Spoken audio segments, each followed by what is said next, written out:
Bom dia, a gente vai dar início a mais um encontro aqui no Pavilhão de Portugal, recebendo hoje o escritor Gonçalo Tavares. É um prazer, Gonçalo, reencontrá-lo aqui na Bienal. Agradeço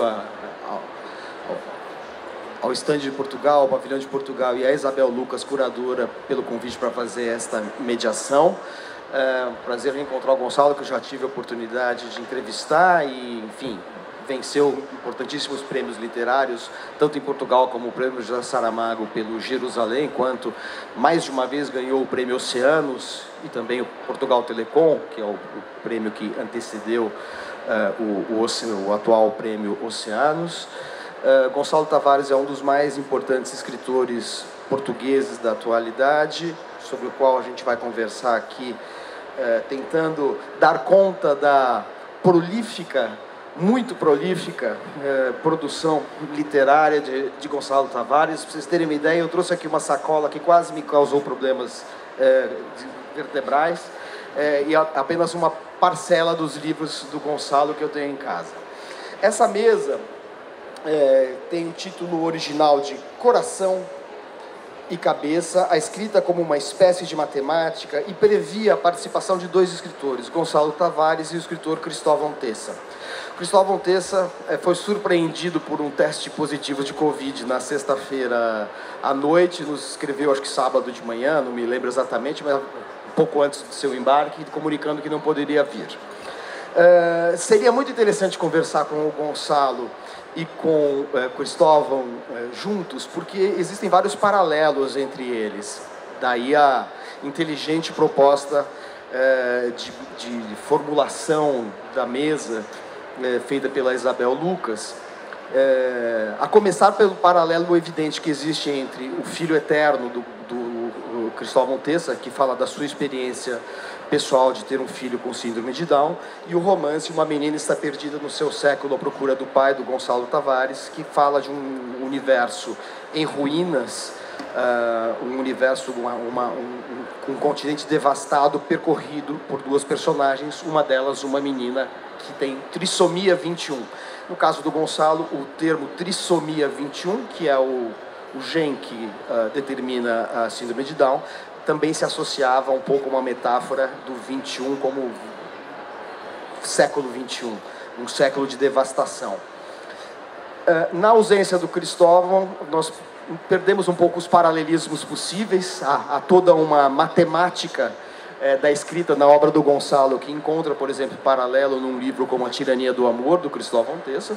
Enfim, eu tinha preparado uma série de cruzamentos entre as obras dos dois escritores. Na ausência do Cristóvão, vamos navegar aqui pela obra do Gonçalo, o que é mais difícil, porque quando havia uma restrição ali de fazer o paralelo em alguns livros específicos, era mais tranquilo. Agora eu fico com a tarefa de apresentar este universo multifacetado de Gonçalo Tavares. Antes de me estender ainda nas perguntas, Gonçalo, eu queria que você desse um bom dia aqui para o nosso público. Eu agradeço a sua presença. Bem, bom dia. Estão a ouvir? É um prazer estar aqui, agradecer o convite da Isabel Lucas. É bom Portugal ser convidado este ano, fico muito contente. Enfim, estou a reencontrar o Manuel da Costa Pinto, que já nos vimos, sei lá, desde o Jerusalém, portanto. Desde Jerusalém, exatamente, quando se ganhou o Oceano. Estamos encontrando nos oceanos e em muitos outros... Viagem à Índia também, foi um livro premiado pelos Oceanos. Na época, eu acho que era Portugal Telecom, né? Ou já era Oceanos? Não, era Portugal Telecom, você foi um dos vencedores também. Enfim, nos encontramos aí sempre por razões literárias. Não, é um prazer estar aqui. Já agora dizer que também seria um prazer encontrar o Cristóvão Tessa, de quem sou amigo, enfim, seria mesmo um prazer o reencontro, e é uma pena esta questão. O Filho Eterno é um livro do Cristóvão Tessa que me marcou muito, enfim, muito comovente. Há uma parte, se calhar menos conhecida, eu dou aulas num mestrado de reabilitação psicomotora, ou seja, trabalho muito com os futuros professores, pedagogos, enfim, terapeutas de pessoas com trissomia 21, com paralisia cerebral, enfim. trabalho muito, às vezes diretamente até em teatro e arte, com pessoas com trissomia 21. Uma menina está perdida no seu século à procura do pai. É precisamente uma história em que a protagonista tem 14 anos, tem trissomia 21, está perdida à procura do pai. E há um homem que passa, um homem desconhecido, que vê ali uma menina perdida e que pega na mão dela e vai à procura do pai por várias cidades do centro da Europa. É um homem que se percebe que depois talvez seja uma espécie de criminoso, mas de facto transforma-se no pai da miúda naquele período. Mas para dizer, até para verem a relação com o Cristóvão Tessa, não é? Esta proposta que a Isabel fez realmente faz todo sentido, que em Portugal, e é das coisas de que mais me orgulho, tenho feito muitas coisas a partir dos livros, mas essa talvez tenha sido a mais forte. Em Portugal este livro foi levado a teatro, no Teatro Nacional, o Teatro Principal de Portugal, no palco principal, não é?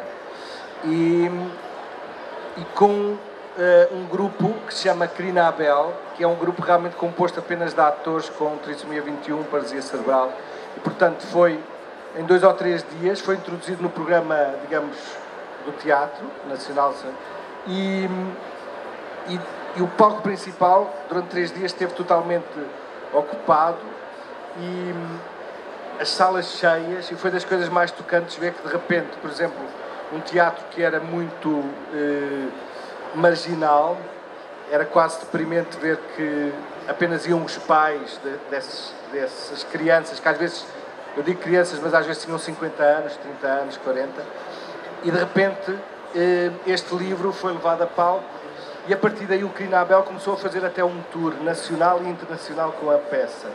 E parece uma coisa muito simples, mas se vocês pensarem o que é o palco principal de um país, receber um conjunto de atores com estas particularidades, houve um monólogo, por exemplo, deste livro, feito por um rapaz com paralisia cerebral, que caminha dos joelhos com muita dificuldade e que fala com imensa dificuldade.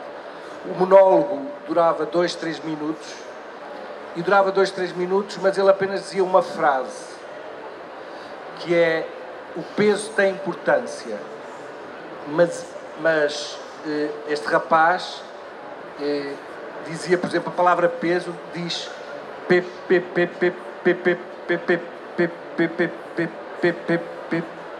demora a dizer a palavra peso quase 1 minuto. E foi muito bonito, porque eles nunca são postos em situação de fragilidade, são sempre eles que decidem em que situação é que querem estar.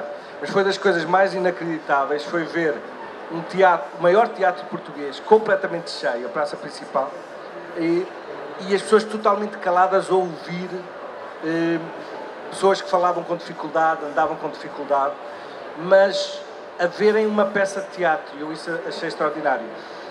E quero dizer que O Filho Eterno, do Cristóvão Tessa, é um livro que me tocou de tal maneira que, por exemplo, eu recomendo muito a esses meus alunos, etc. Portanto, para concluir esta introdução, é uma pena o Cristóvão não estar cá, e mandamos um abraço, não é?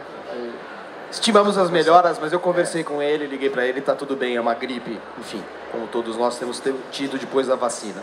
Mas há uma coisa interessante, que a gente pode usar o Cristóvão, até como uma homenagem a ele, aqui ausente, para chegar num procedimento literário que é muito frequente na sua literatura.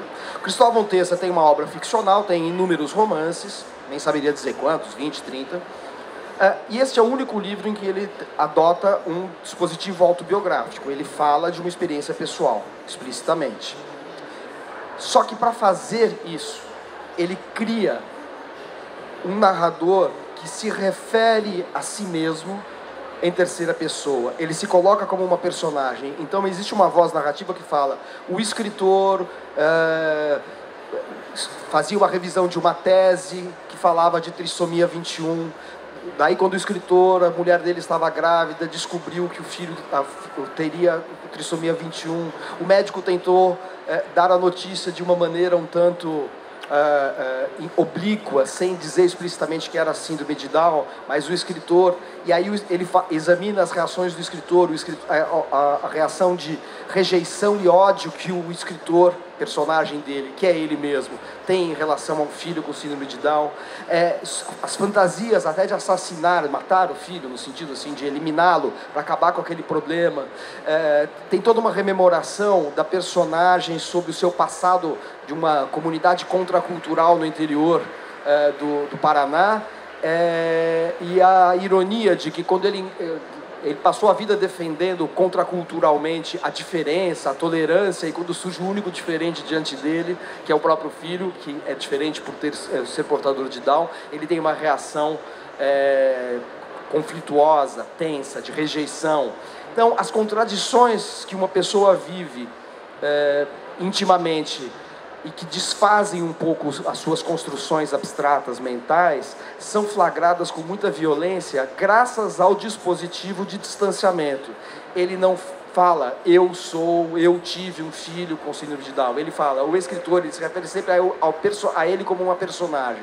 Isso é uma forma de distanciamento, que transforma, ao mesmo tempo, a narrativa em algo mais cruel, porque daí ele pode expor toda a violência dos sentimentos que ele mesmo teve em relação à sua situação de maneira mais explícita. Ele pode expor de forma muito mais explícita, porque ele mantém uma distância em relação a si mesmo. E por que eu estou falando disso? Primeiro, só para falar um pouco do vínculo que há entre O Filho Eterno, o livro do Cristóvão, e este romance específico do Gonçalo, Uma Menina Está Perdida no Seu Século à Procura do Pai. Mas este procedimento do distanciamento é algo que marca a obra do Gonçalo Tavares, que é uma obra que aborda os traumas individuais e coletivos mais fortes do mundo contemporâneo. Nós encontramos frequentemente na obra dele, eu vou fazer desculpem me alongar um tantinho, mas é que a obra dele é muito complexa e muito variada. Mas a gente pode dizer que ele aborda basicamente dois temas que são recorrentes e se manifestam de diferentes maneiras. Um certo confinamento subjetivo, uma insularização subjetiva, personagens mergulhadas no solipsismo, num universo monomaníaco, lidando com suas obsessões de um lado, no plano individual.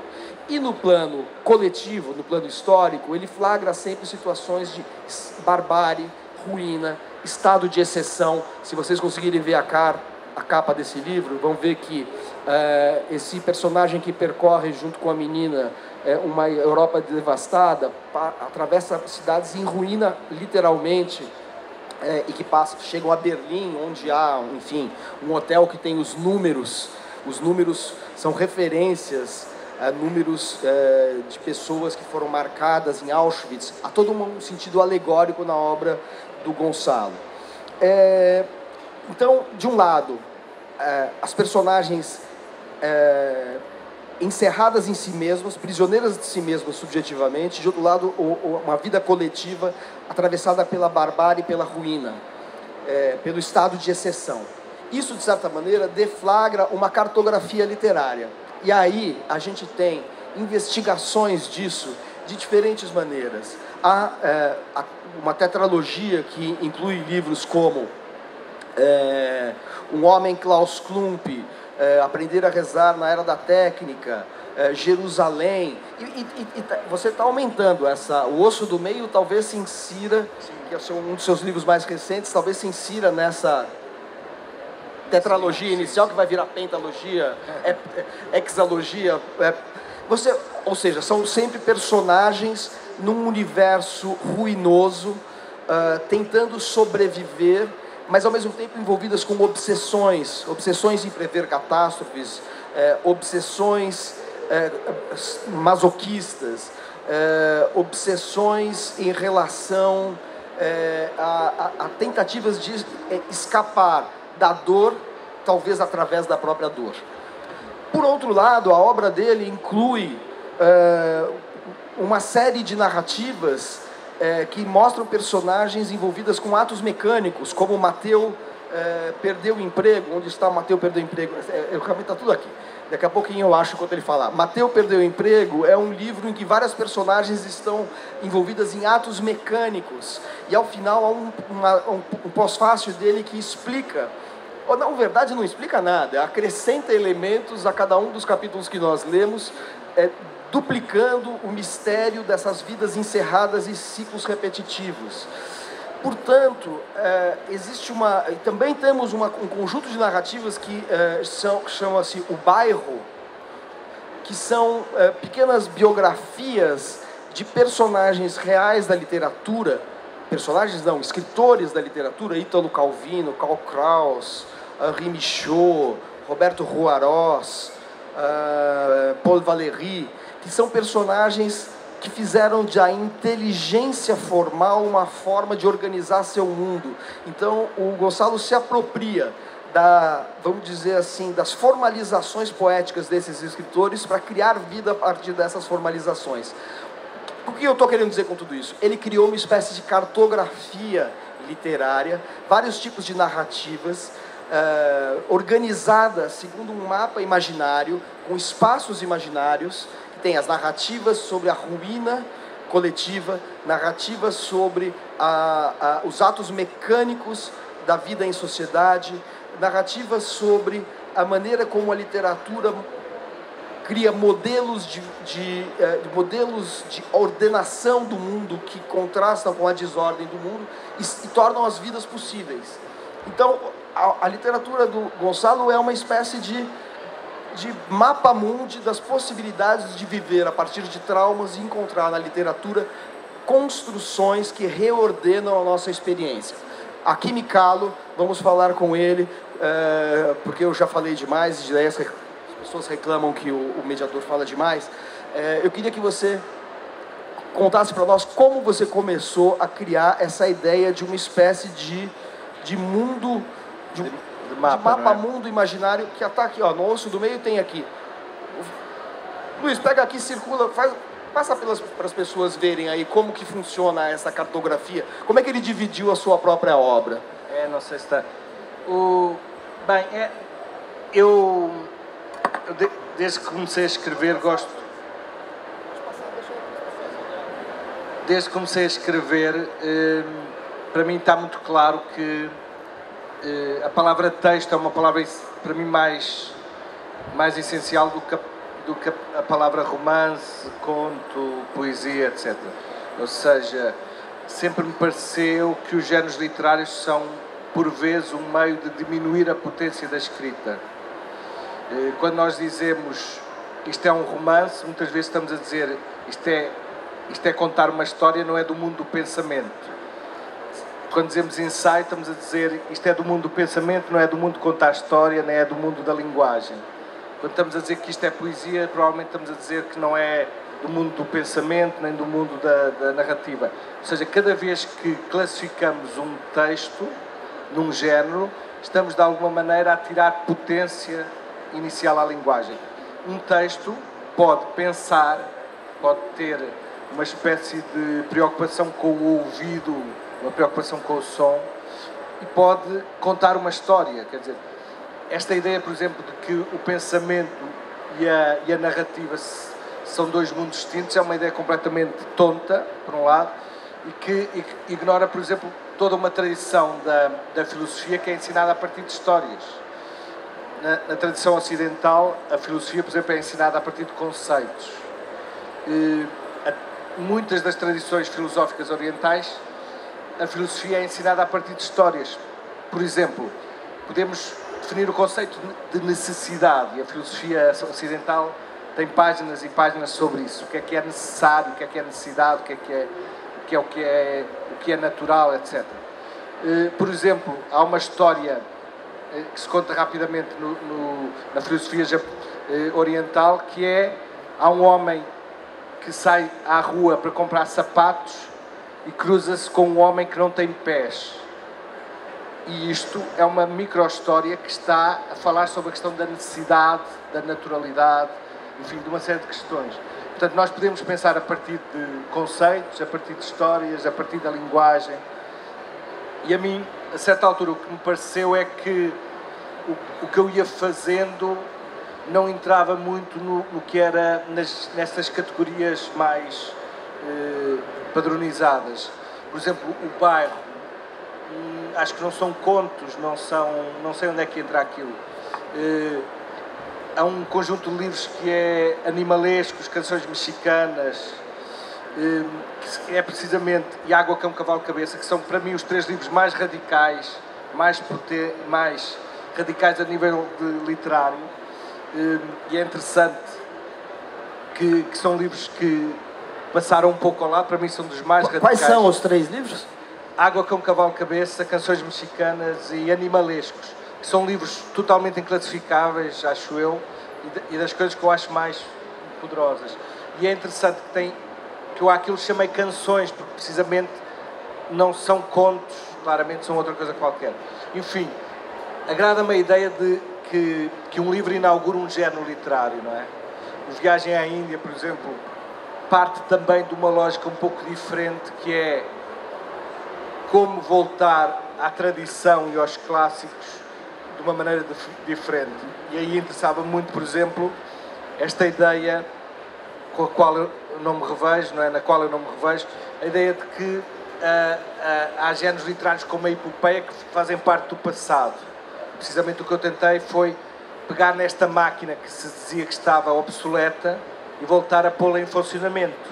E muitas vezes nós já não temos peças para pôr em funcionamento as máquinas antigas e culpamos as máquinas antigas e não a nossa falta de memória, quer intelectual, quer técnica, não é? Para já não termos peças. E de alguma maneira também me parece que o meu trajeto, em parte, que é um trajeto realmente que se pode ser localizado num mapa, como o Manel muito bem descreveu, e é um estudioso quase da minha obra, já, de repente, uma série de questões que ele falou muito importantes, mas há uma parte também que me interessa muito, que é os clássicos têm ali uma tensão que para mim me interessa enquanto contemporâneo pegar nessa tensão e voltar a ela com outros meios.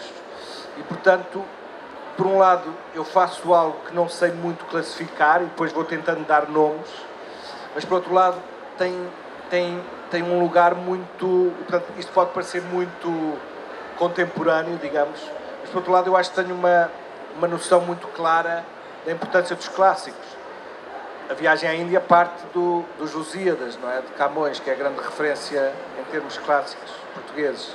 E portanto é interessante, já agora, dizer também que há ideias, por exemplo, se nós tivéssemos aqui uma sala e tivéssemos aqui uma parede vermelha, uma azul, uma amarela, eu falei disto numa livraria ontem, e ali uma parede branca, se eu estiver para ali digo que a sala é branca, se eu estiver para aqui digo que a sala é verde, se estiver para ali a sala é vermelha. E muitas vezes há a tendência para olharem para a minha obra só para uma parede, e tem muitas paredes, não tem seu caso, tem infinitas. Por exemplo, há uma ideia completamente absurda de que, por exemplo, eu não dou atenção à tradição portuguesa. Essa ideia não resiste a 2 frases.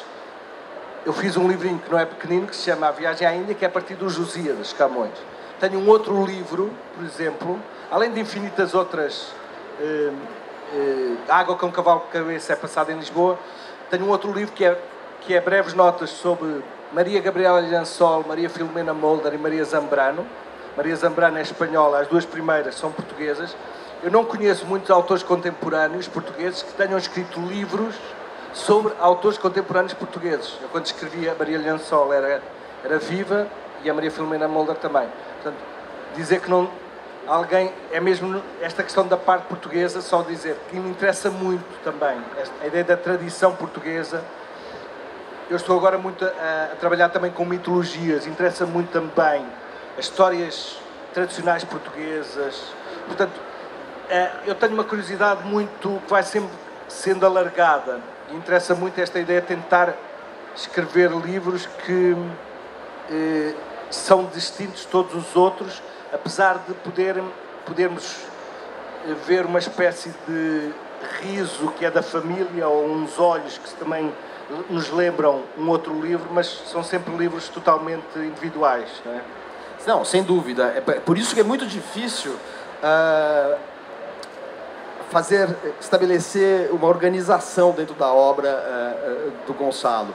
Quando ele reúne alguns livros sob o título O Bairro, são esses aqui, em que ele utiliza, enfim, biografias, e mais do que biografias poéticas de determinados escritores, você tem uma certa organização, aquilo forma um conjunto, assim como os livros que compõem O Reino, Jerusalém, Aprender a Rezar na Era da Técnica e os demais, também compõem um certo conjunto. Esses agrupamentos, entretanto, se comunicam entre si, e até mesmo com obras, como ele disse, que saem da escrita em prosa, como nesse livro absolutamente notável, que é Uma Viagem à Índia, que é um livro que tem uma personagem...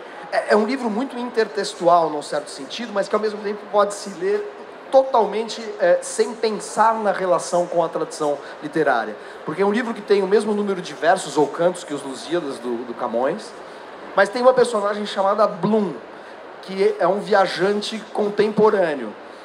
E esse Bloom sai, salvo engano meu, do Ulisses do Joyce.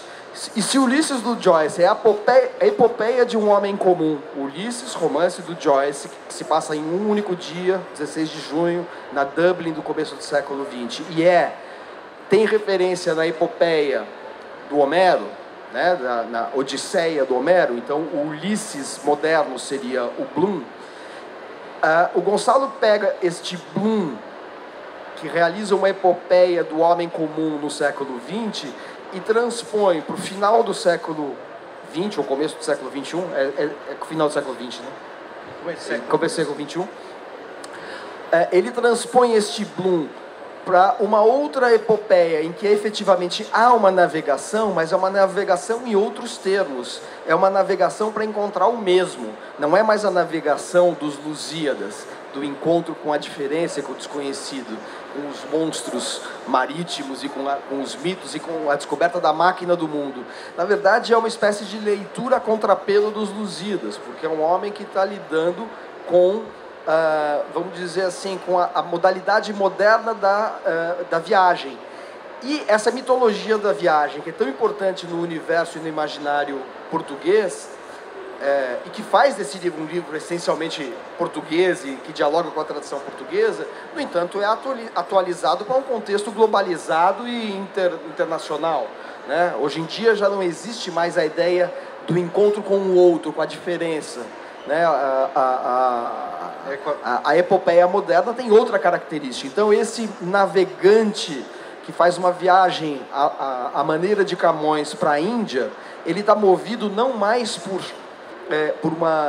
o impulso de descoberta do inteiramente outro, do diferente. Ele está movido, na verdade, por questões de acerto de contas com o seu pai. Há toda uma trama romanesca dentro do poema, mas que também é um encontro com a tradição portuguesa. É um ajuste de contas, de certa maneira, com o fracasso de algumas utopias portuguesas, com as maldições que as viagens trouxeram, com referências ao velho do Restelo, né, as profecias. Tem um lado profético do Renascimento que se transforma em algo catastrófico no presente.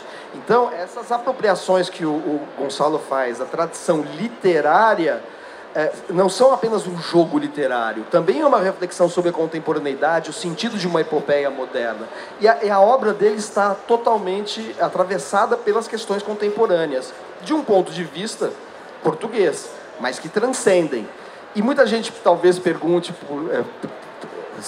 fale sobre a falta de preocupação, nunca me ocorreu isso, dele com questões portuguesas, por causa dos nomes das personagens, do fato de que muitos dos livros são ambientados em cidades do leste europeu. Ele acaba de publicar, por exemplo, um livro que eu não trouxe aqui, está aqui no estande, que chama Bucareste, Budapeste, Budapeste e Bucareste, que é um livro que tem 3 narrativas.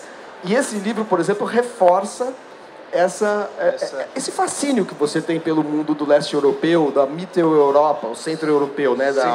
Da Áustria, Hungria, leste europeu. Por que isso é tão recorrente na sua obra ao mesmo tempo? Não, mas se calhar tentando organizar antes, rapidamente, há cidades que têm uma potência, por exemplo, a palavra cidade de Berlim tem uma potência absolutamente extraordinária, não é? Há cidades que foram atravessadas pela história. Lisboa não para o mal e para o bem, não foi atravessado o século XX, digamos, não atravessou pelo meio de Lisboa. Berlim foi atravessado, Berlim, Jerusalém, enfim, são atravessados de alguma... É como se houvesse um caminho que passa pelo meio de Berlim, não é? E nesse aspecto, a mim interessa muito a reflexão sobre o limite do humano, o limite do medo, da violência, e a referência ao Holocausto é quase intransponível, porque não é possível realmente nós no século XXI estarmos a falar como distraídos, não é? E nesse aspecto, esta questão do meio da Europa é também simbólico. O meio da Europa é quase como se fosse o seu meio físico, mas também o seu meio psicológico, o seu meio social, o seu meio histórico. Foi no meio da Europa que, de alguma maneira, no cérebro da Europa, no centro da Europa, que, de alguma maneira, se desmoronou e apareceram essas ruínas. E vários dos meus livros têm a ver com esse mundo pós-ruína, não é? O centro desmoronou-se, era como se existisse um coliseu perfeito, e de repente o coliseu desmoronou-se e só sobram pedras, não é? E as pessoas, sobram pedras e pessoas. E as pessoas andam à volta daquelas pedras tentando ganhar um sentido, não é? Acho que muitos dos meus livros têm a ver com isso.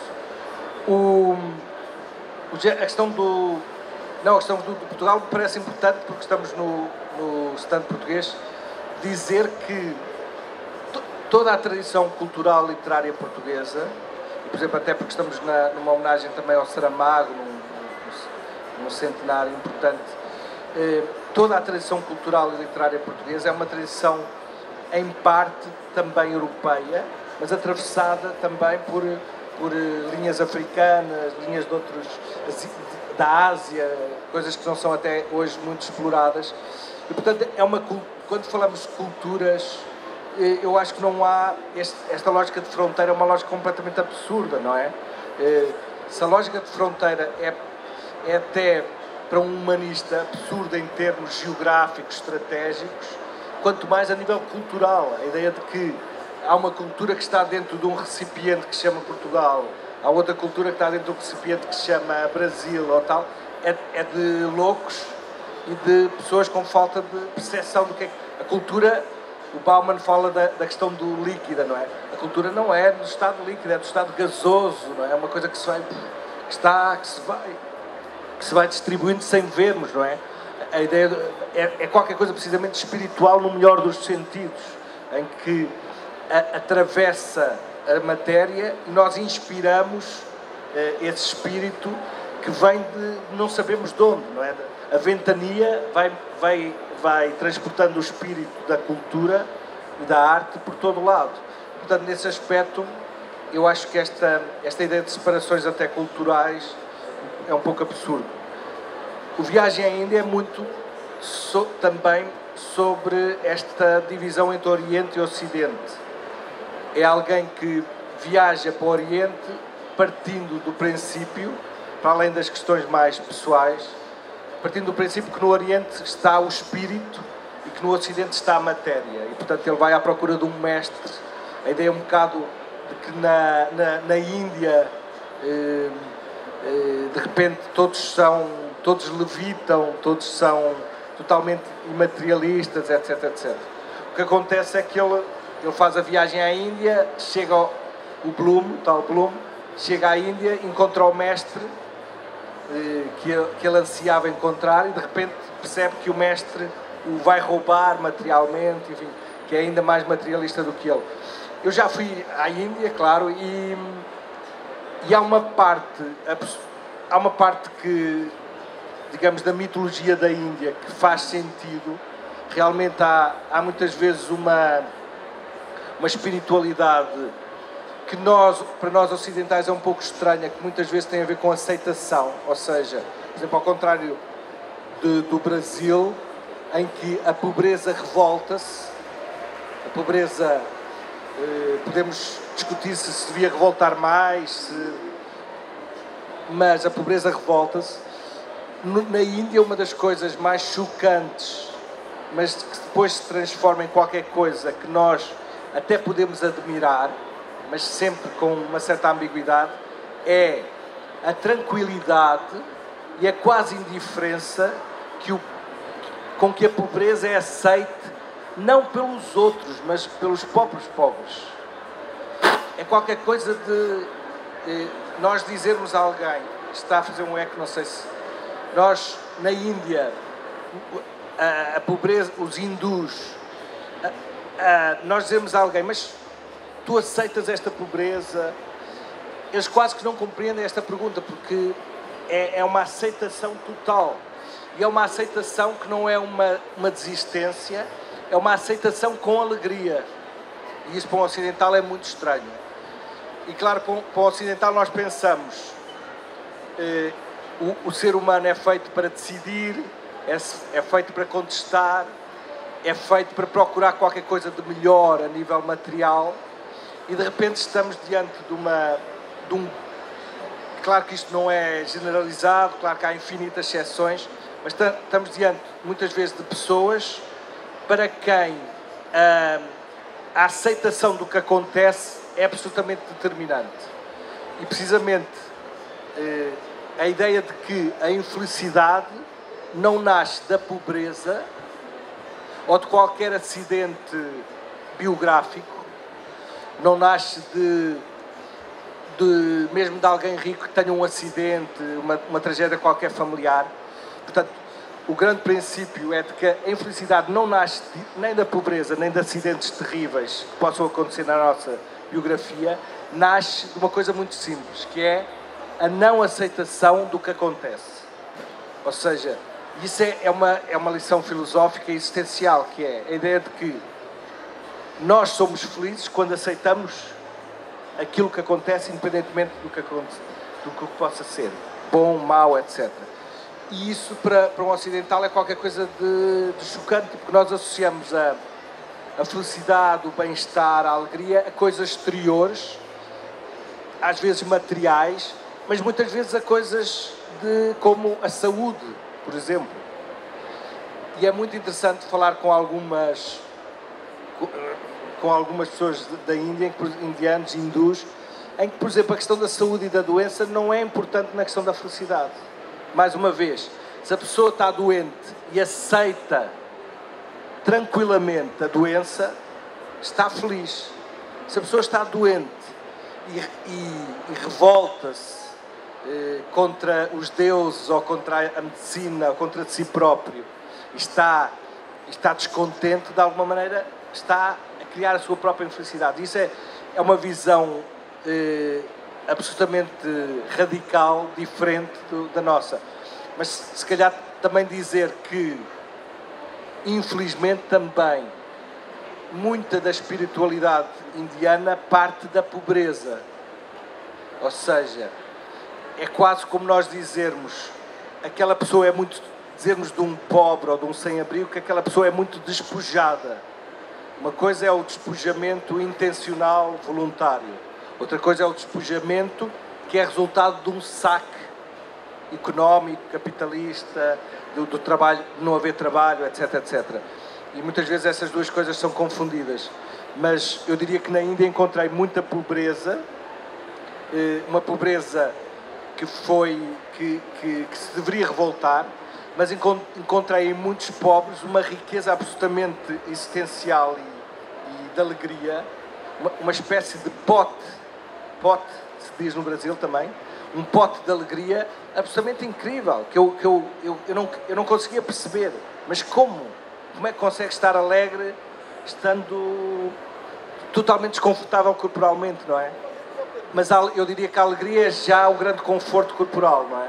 Nós associamos o conforto corporal a estar abrigado, a não estar com fome, quando a alegria é o grande conforto corporal. Nesse sentido, então, uma certa diferença determinada pelo recorte digamos assim, geográfico-cultural existe, né? Quando você falou assim, não é que existe uma cultura portuguesa isolada de uma cultura alemã, do centro europeu. Nesse caso, pelo menos, eu acho que pelo menos grosso modo, existem eu acho que a pontos de vista cultura, diferentes. Eu diria que o que mais marca a cultura, podemos não gostar e achar que já é desatualizado, mas o que mais marca as diferenças culturais são as diferenças religiosas.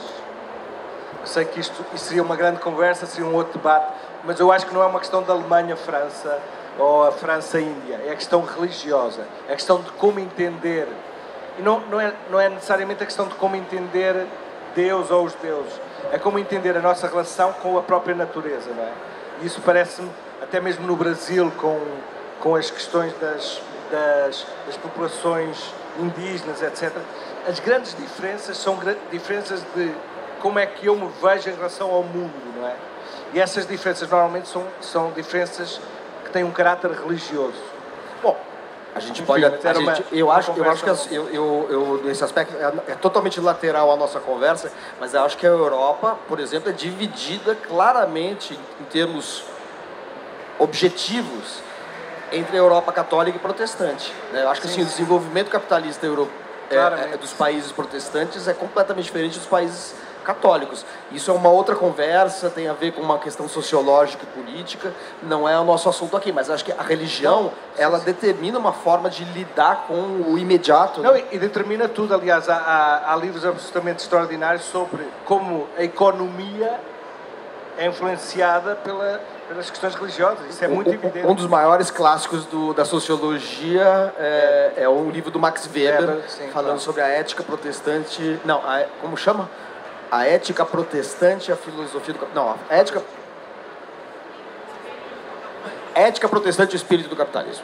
Bom, mas no nosso caso, vamos voltar aqui, porque nós estamos chegando ao final do nosso encontro. Gonçalo, eu queria conversar um pouquinho sobre os seus últimos lançamentos, né? O Osso do Meio, Bucareste Budapeste e o seu Diário da Peste. Queria que você falasse um pouco de como surgiram esses 3 livros. São os últimos 3, não? Sim, acho que sim. São os últimos, os mais recentes, né? Então eu queria que você apresentasse um pouco esses livros, dos quais 2 estão aqui disponíveis na livraria aqui ao lado aqui no stand de Portugal. O Bucareste Budapeste e o Osso do Meio. Eu acho que o Diário da Peste não. Eu acho que ela não tem exemplar aqui. Saiu, entretanto, o Dicionário de Artistas. Vai ser um livro que eu fiz com desenhos do Julião Sarmento, que é um grande artista contemporâneo que faleceu recentemente. Eu tinha um livro com ele que estava mesmo a sair quando, infelizmente, aconteceu a morte dele. Mas é também um mundo mais da arte, digamos, da relação entre a literatura e a arte. O Osso do Meio, como já falaste bem, é de alguma maneira um livro que está... É o 5º livro da tetralogia, não é uma tetralogia com 5 livros. Tem muito a ver com esta ideia de que os humanos estão sozinhos e a solidão é uma espécie de prefácio ou de uma desistência e de uma transformação numa espécie de ermitas ou um prefácio da maldade, não é? Não é por acaso que normalmente, claro que há exceções, mas quase sempre, por exemplo, peço desculpa de falar deste tema, quase sempre os suicidas, os bombistas suicidas, por exemplo, há exceções, mas são muitas vezes pessoas que cortaram os seus laços familiares, não é? Esta ideia, precisamente, que o estar sozinho é simultaneamente uma potência para a reflexão, para uma espécie de vida interior forte, mas também uma potência perigosa. Alguém que está sozinho é alguém que tem pouco a perder, tem poucas... portanto, o Osso do Meio é muito sobre personagens que estão sozinhas, portanto, são de alguma maneira perigosas. São 4 narrativas, né? 4 narrativas, O Diário da Peste foi feito entre março de 2020 e junho de 2020. Foi no primeiro período da pandemia. Eu escrevi diariamente para o Jornal Expresso. E é um dos livros que mais me orgulho, porque precisamente foi um livro que eu sinto que tem uma resistência muito para além da questão daquele momento. E é também algo que saiu completamente fora do normal, porque foi algo que eu escrevi, digamos, quase em direto, não é? Também era quase uma tentar perceber se tinha força suficiente para responder diariamente àquela violência da pandemia no início, né, em 2020. E, portanto, mais uma vez, é interessante que todos os livros são muito distintos. O Bucareste Budapeste é também uma outra coisa. São 3 narrativas, mas tem uma dessas narrativas que é muito interessante, porque você tem 2 pessoas, 2 grupos, 2 núcleos narrativos que lidam com um cadáver. Um cadáver da história, representado por uma estátua do Lenin, e um cadáver de uma mãe. Bela observação. É uma coisa... Nunca tinha ouvido isso. Como se você... São 2 cadáveres. São 2 cadáveres. É um cadáver da história. É bonitíssimo. Com a estátua... Uma múmia estatuária do Lenin e a outra é um cadáver de fato. Exato. Ou seja, há um paralelismo aí, um tanto obscuro, mas existe um paralelismo que você explora, que é recorrente nos seus livros, entre esse peso da história e a vivência com algo que está vivo e já morto. Sim. Né? É interessante esta imagem, como o Manel disse, realmente da estátua de Lenin, que é um livro sobre a estátua de Lenin, em que alguém tenta transportar uma estátua de Lenin que está num armazém. Não sei se já foram, se tiveram a oportunidade de ir à Rússia, se calhar não vamos ter assim tão em breve. Eu pelo menos não tenho vontade, não é? Podemos ter a oportunidade, eu pessoalmente não tenho vontade, mas quando fui à Rússia e ali nos países à volta, há armazéns e jardins de estátuas de Lenin, enfim, de Stalin, etc. E esta história é muito sobre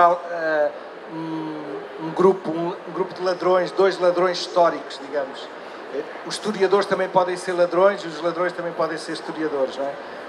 Que tentam roubar uma estátua do Lenin através da fronteira e ao mesmo tempo há alguém que vai procurar a mãe que está morta e, portanto, são realmente 2 cadáveres em circuito diferente.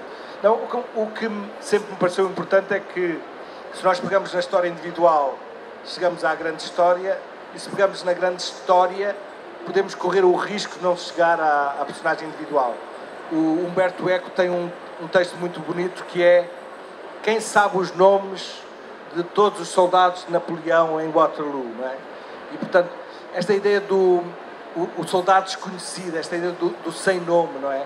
Quando nós falamos da Batalha de Waterloo e falamos de Napoleão e falamos, enfim, estamos diante da grande história que muitas vezes ignora o soldado, não é? O nome do soldado.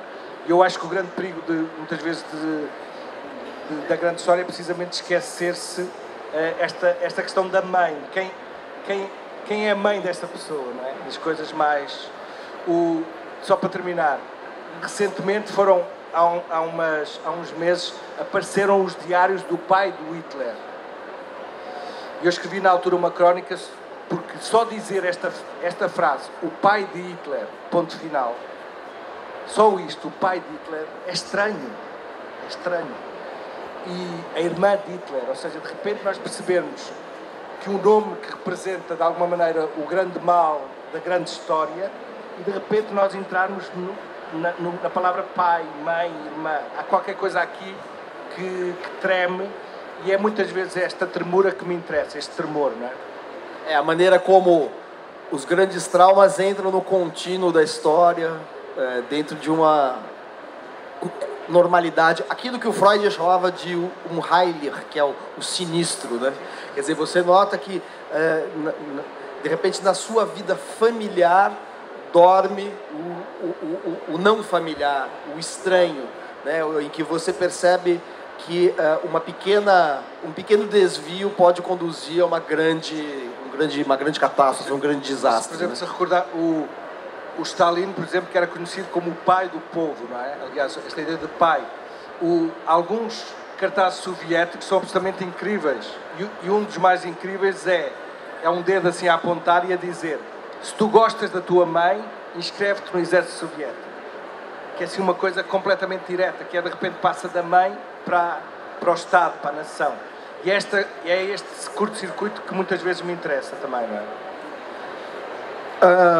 Muito obrigado pela atenção de vocês. Gonçalo, muito obrigado pela participação aqui. Isabel, muito obrigado pelo convite para fazer a mediação e reencontrar o Gonçalo aqui nesse evento que faz parte da programação cultural do Pavilhão de Portugal, do Estande de Portugal, país convidado da Bienal. Foi um prazer. Espero que a gente tenha dado uma pequena ideia dessa cosmogonia gonçaliana, assim, porque ele realmente criou um universo. Eu fiz questão de que o seu livro aqui circulasse para ter uma ideia das divisões da sua obra e de como ela se comunica através de conjuntos, e há um sentido matemático nisso, assim, uma certa ideia de criar um conjunto que compõe um todo, que é um sistema antissistemático, um método antimetódico, enfim. Você usa de uma ordem literária para dar conta da desordem da nossa experiência, que é uma das definições, talvez, de literatura, de mito, né? Dar ordem e sentido à desordem da experiência. Aliás, essa é uma definição do Humberto Eco para os mitos e para as narrativas, assim, dar ordem e sentido à desordem da experiência. E poucos escritores fazem isso com tanta inventividade, inteligência, argúcia, quanto Gonçalo Tavares. Muito obrigado aqui pelo encontro que nós tivemos aqui neste domingo pela manhã. Muito obrigado a todos vocês. Muito obrigado.